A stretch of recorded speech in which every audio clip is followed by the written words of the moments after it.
Hello everyone, and welcome to my Young and the Restless official 24 channel.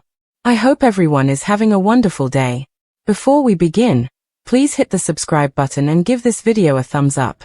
Kyle tells Audra that nothing happened and reveals Victor's plot to Claire. Reveals that Kyle Abbott will swear nothing happened with Audra Charles when he spills Victor Newman's plot to Claire Newman. Claire and Kyle will continue to be fed up with Victor's attempts to control her life at the Tack House. She will insist that they speak with Adam Newman to find out if his apartment is still available. Kyle will admit that there is a reason Audra is trying to mess with them when the conversation turns to her and all of the talk about Kyle leaving his charger in her sleeping car. That'll lead to Kyle revealing that Victor was funding Vibrante as payment for Audra to break them up. Although Audra and Victor refuse to admit it, Kyle will be certain that's what went down. Claire will push for answers about what played out in Nice, so Kyle will suggest that Audra thought she was getting somewhere before he called her out on her scheme. However, Kyle will say that nothing happened, prompting Claire to force him to swear. After Kyle promises that he'd never betray Claire and that he wouldn't want Audra under any circumstances, he'll pull Claire into a hug. Kyle will be concerned that Audra might now fight even harder to impress Victor or even just pursue Victor for retribution. Claire will plan on making Audra back off and will add that Audra doesn't know who she's dealing with. Audra will try to salvage her agreement with Victor on Wednesday's Y&R episode, but he will insist that it is null and void. Audra will leave in a huff after Victor demands that he repay every penny he invested in Vibrante. At Crimson Lights, Nikki Newman will catch up with Jack Abbott and wonder if he'd consider teaming up with Victor against Kane Ashby. Jack will believe that they should defend their own families in spite of the threat posed by Kane because he will not be interested in forming a partnership with Victor, who is untrustworthy, and his ego. Obviously, Victor wouldn't be interested either, given his recent animosity toward Jack and the Abbotts. When Audra pops up, Nikki will gripe about her plot with Victor getting exposed. Nikki will also give Jack updates on Victor pushing Claire too far after Cole Howard's memorial. After Nikki mentions her desire to get Audra out of town, Audra will overhear and make it crystal clear that she's not going anywhere. In Kane's suite, Jill Abbott will confirm on her video call that she knew about Kane being Aristotle Dumas for quite some time. However, Jill will be upset over Billy Abbott thinking this is what matters right now when Chance Chancellor just lost his life. Billy will eventually believe that Jill is once again placing blame on him for everything. The fact that Jill and Kane bonded over Colin Atkinson's passing will also get under Billy's skin. Billy will argue with Kane after he hangs up with Jill until Phyllis Summers acts as a mediator. Kane will still want to work with Billy despite the drama, and Billy will agree to keep in touch, giving the impression that he is still open to the idea. She will attempt to persuade Kane that Billy is a drawback and not suitable for what Kane is attempting to accomplish once he is alone with Phyllis. Kane will disagree and defend Billy a bit before confirming that Phyllis is still on board with his plans. Billy will make fun of Victor at society and suggest that he might soon become a bigger problem for Victor. Victor won't seem intimidated at all and will suggest he's got a hatchet ready. Kyle Abbott stood in the doorway of the Tack House, tension etched into every muscle, as he watched Claire Newman pace the length of the room with barely restrained fury. The fallout from Victor Newman's latest scheme was taking a toll on both of them, and Kyle knew it was time to come clean not just about Victor's manipulations, but also about the implications of his proximity to Audra Charles. Nothing happened, he said firmly, his eyes locked on Claire's. Her brows furrowed as she froze mid-step, the weight of his words crashing into the air like a lightning strike. Kyle moved closer, lowering his voice but not the intensity. Claire, I swear nothing happened with Audra. Whatever she's saying, whatever she's implying, it's all a part of Victor's plan. Claire stared at him for a beat longer, uncertainty flickering behind her eyes. Then tell me everything, she demanded. Start with nice. Kyle exhaled slowly, settling onto the couch as Claire crossed her arms and remained standing, her stance defensive. He explained how Audra had engineered an awkward situation, claiming he'd left his phone charger in her sleeping car after their trip to France. The insinuation had been clear and Claire had already heard the whispers. But Kyle peeled back the truth, revealing what he had pieced together. Audra wasn't acting alone. Victor had been funding Vibrante, the very company Audra had poured herself into. And the terms of that investment had strings attached, namely, manipulating Kyle and Claire's relationship to implode it from within. Victor never came out and said it directly, Kyle admitted. And Audra denied it too, of course. But it all lines up. That kind of funding doesn't come without demands. And the minute we started to get serious, she ramped up the sabotage. Claire's mouth twisted in a grimace as she absorbed his words. She's trying to destabilize us. And Victor, she stopped herself, anger boiling to the surface. He doesn't get to run my life anymore. Not after everything with my dad. Not after that memorial. Her voice caught briefly on Cole Howard's name, but she blinked the emotion away. We need out of here. I'm done playing chess with a man who thinks he owns the board. Kyle nodded in agreement. Maybe we should talk to Adam, see if that apartment's still available. The discussion returned briefly to Audra, and Claire's eyes narrowed. What did she think was going to happen in Nice? Kyle hesitated, but answered honestly. She thought she had me. She thought, with a little champagne and some bait, she could draw me in. Claire took a slow step forward, watching his every move. But she didn't. No, Kyle said firmly. Nothing happened. I told her flat out that I wasn't interested, and I made it clear I was onto her game. Still, Claire's trust needed reassurance. Swear to me, she said quietly but with steel in her tone. Kyle stood and stepped closer. I swear on everything, Claire. I would never betray you. I don't want Audra. I never did. His voice was low and resolute. You're the only one I want. Claire searched his face and, finally, her body relaxed slightly.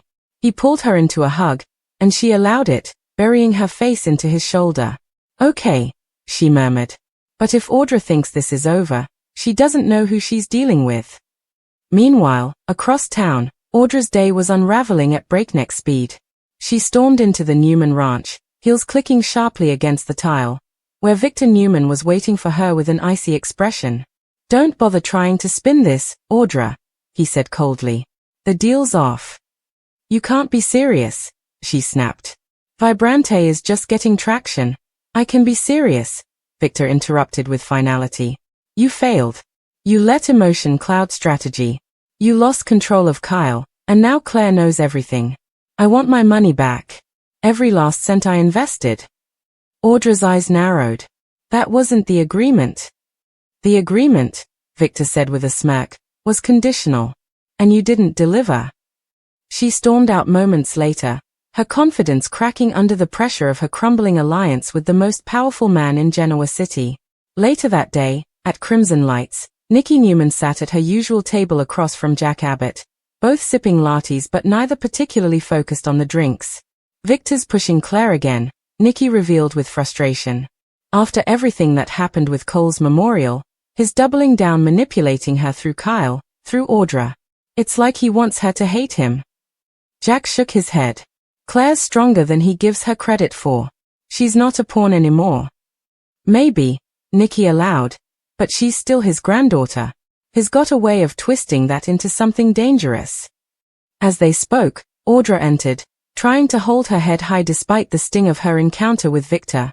When she walked past, Nikki's gaze followed her like a hawk. She needs to leave town, Nikki said under her breath. Now. She won't go easily, Jack replied. Especially not after losing Victor's backing. She's going to be more desperate than ever.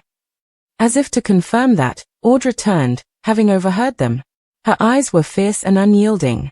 You don't get to decide where I go or what I do, she said icily. I'm not going anywhere.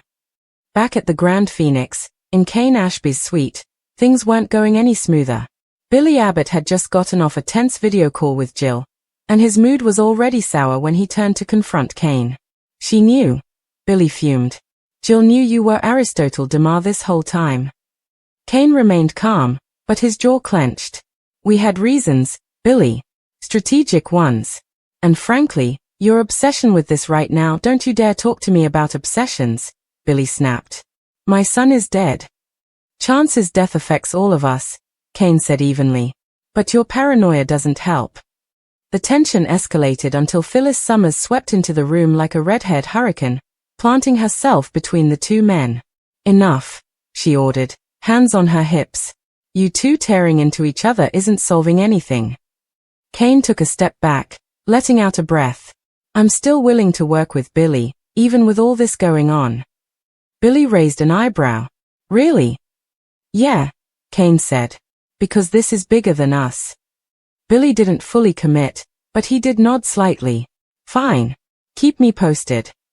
As Billy left, Phyllis turned to Kane. You sure about him? He's still valuable, Kane replied. And he's more motivated than ever. Phyllis wasn't convinced. Just don't let him derail what you're building. Kane gave her a confident smirk. Are you still in? Phyllis gave a coy smile. Of course I am.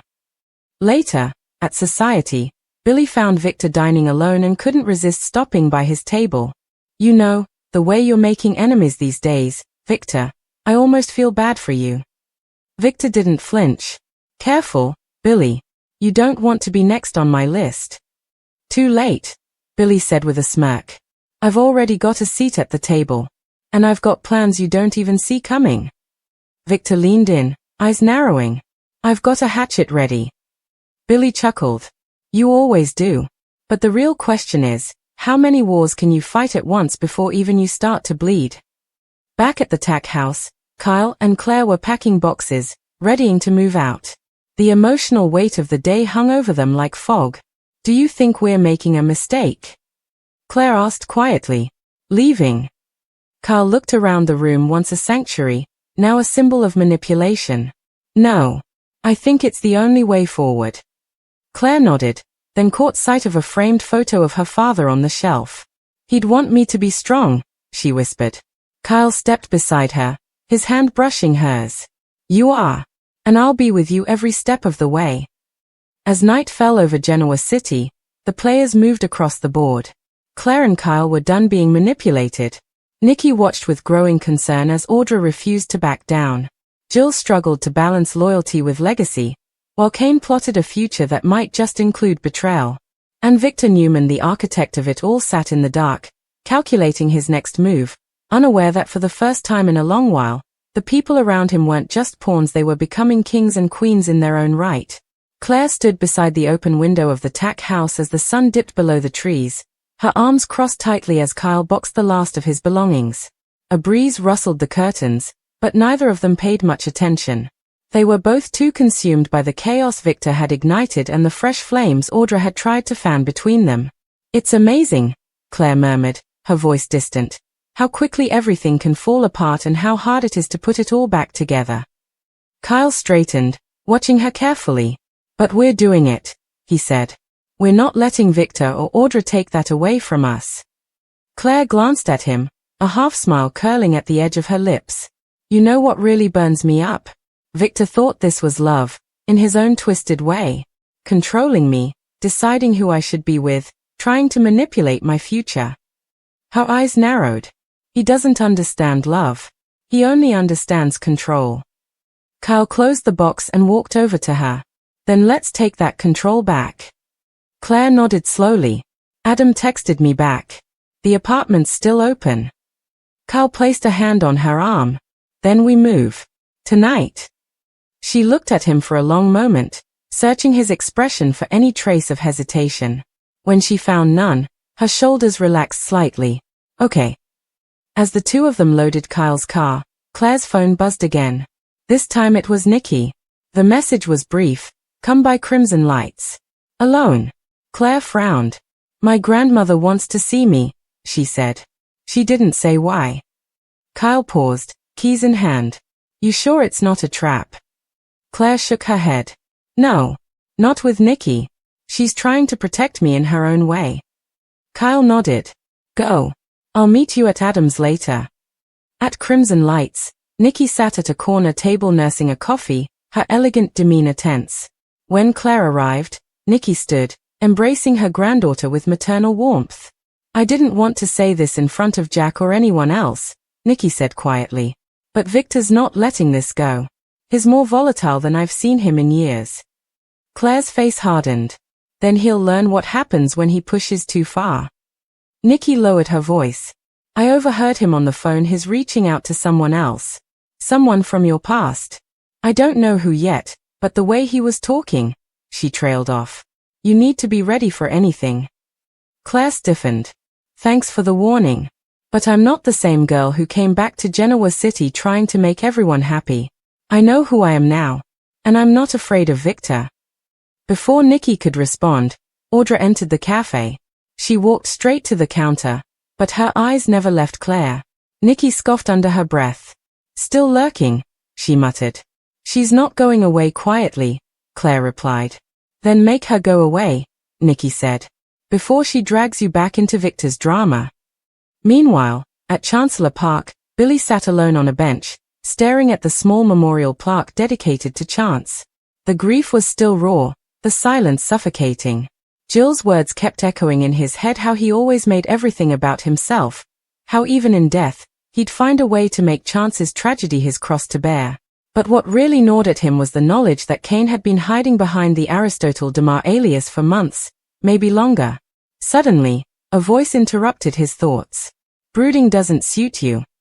It was Phyllis, holding 2 coffees. She handed him one and took a seat beside him. Figured I'd find you here. Billy gave a tired smile. I keep wondering what Chance would say if he could see all this. He'd say you're spiraling, Phyllis replied bluntly. Again. Billy chuckled bitterly. Probably. They sat in silence for a moment before Phyllis leaned in. Kane isn't the real problem here. It's Victor. You saw what he did to Claire, what he's doing to Kyle. He's creating instability across every family in Genoa City. The question is, are we going to let him? Billy arched an eyebrow. Are you proposing an alliance? Phyllis smirked. I'm proposing strategy. Kane's got a plan. I'm helping him. And so far, it's better than sitting around watching Victor pull everyone's strings. Billy took a long sip of coffee, his mind whirring. You think we can actually beat Victor? Not by playing nice, Phyllis replied. But maybe by outsmarting him. Elsewhere, Audra had slipped into her hotel suite, her heels discarded at the door. She poured herself a drink, her hand trembling. She was losing control not just of her image, but her alliances. Victor was done with her. Nikki wanted her gone. Kyle had exposed her. Claire was out for blood. And yet, some part of her still refused to believe it was over. Her phone buzzed. Unknown number. She debated ignoring it, but curiosity got the better of her. Hello. A deep voice answered, crisp and calculated. You've made quite a mess. Audra's eyes widened. Who is this? Someone with a vested interest in your future, the voice replied. You want to beat Victor? You're going to need help. Audra's pulse quickened. I'm listening. The call ended as quickly as it began, but the message was clear: someone else was watching the game. Someone who wasn't afraid of Victor Newman. And that gave her a dangerous kind of hope. At the Newman ranch, Victor stood in his study, swirling a glass of scotch, lost in thought. He hadn't expected Kyle to flip the script so quickly, hadn't expected Claire to find her spine quite so soon. He respected it, in a way, but it also meant recalculating, shifting tactics. When Nikki entered, he didn't look up. She's slipping away from you, Victor, Nikki said softly. Let her. Victor took a slow sip. She's making a mistake. Or she's becoming her own woman, Nikki countered. Which is exactly what Cole wanted for her. Victor turned, fire in his eyes. I will not lose another child to foolishness. Then stop pushing, Nikki snapped. Stop trying to control everything. You want her in your life? Try being her grandfather instead of her general. Victor didn't respond, but his grip on the glass tightened. Over at Adam's apartment, Kyle and Claire were finally settling in. It wasn't much, a sleek space with minimal furniture and a decent view of downtown, but it was theirs. I can breathe again, Claire whispered as she stood by the window. Kyle wrapped his arms around her from behind. It's the beginning of something better. Just then, Claire's phone buzzed. It was a text from Summer. Call me when you can. You need to know what Audra's up to. Claire frowned. Looks like Audra's already making her next move. Kyle took the phone from her gently and set it down. We'll deal with her. Together. Claire nodded. Together.